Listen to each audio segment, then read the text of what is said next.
Hi నమస్తే welcome to A6 studios. నేను మీ ఆదేశ్. ఈరోజు మనం ఇంటర్వ్యూ చేయబోయే వ్యక్తి ఆ పోరాటాలకి ఫలితం వస్తుంది అనుకోవచ్చా?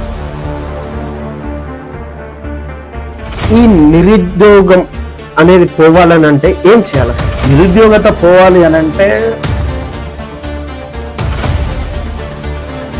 హాస్టల్స్ కూడా లేవు. విద్యార్థి హాస్టల్స్ కూడా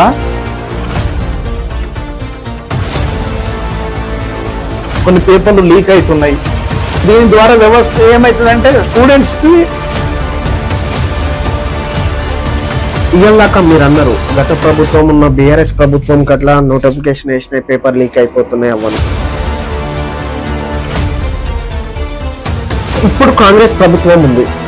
ఈ రెండు పార్టీలకు వ్యత్యాసం ఏందన్నా? ఉస్మానియా యూనివర్సిటీ విద్యార్థిగా చదువుకున్నటువంటి విద్యార్థిగా, ఒక PhD రీసెర్చ్ స్కాలర్గా, ఒక DBSS స్టేట్ కోఆర్డినేటర్గా చాలా నేను ఎందుకు సమాజం గురించి ఆలోచిస్తున్నా, వ్యవస్థ గురించి ఆలోచిస్తున్నా అంటే వ్యవస్థలో అన్యాయం జరుగుతున్నది, దోపిడీ జరుగుతూ ఉన్నది.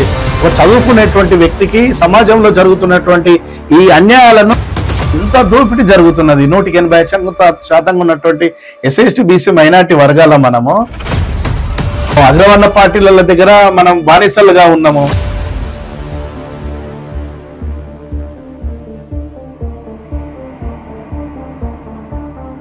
అసలు ఇవన్నీ నీకు ఎట్లా వచ్చినాయి? అసలు నీకు ఆదర్శం ఎవరన్నా?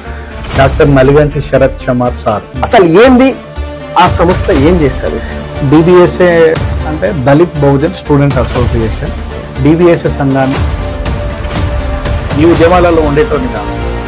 రోడ్ల మీద తిరుగుకుంటూ ఆడిడ ఛాయలు దాపు యూనివర్సిటీనే కాదు, రాష్ట్ర వ్యాప్తంగా ఉద్యమాలు చేసినాం. రాష్ట్ర వ్యాప్తంగా అసలు మీ కుటుంబ నేపథ్యం ఏందన్నా? నిజాం కాలంలో BA gold medallist. Yes, BA gold medal. మా అమ్మ నాన్నల చెమట చుక్కల ప్రవాహానికి up Dravidian culture, down Brahmin culture. Black is beautiful. Telangana తల్లి విగ్రహం మీద చాలా అంటే మాట్లాడుతుంటే వింటున్నాం. అది ఎంతవరకు వాస్తవం? కళ్ళను మార్చుకోవడం అనేది కరెక్ట్ కాదు.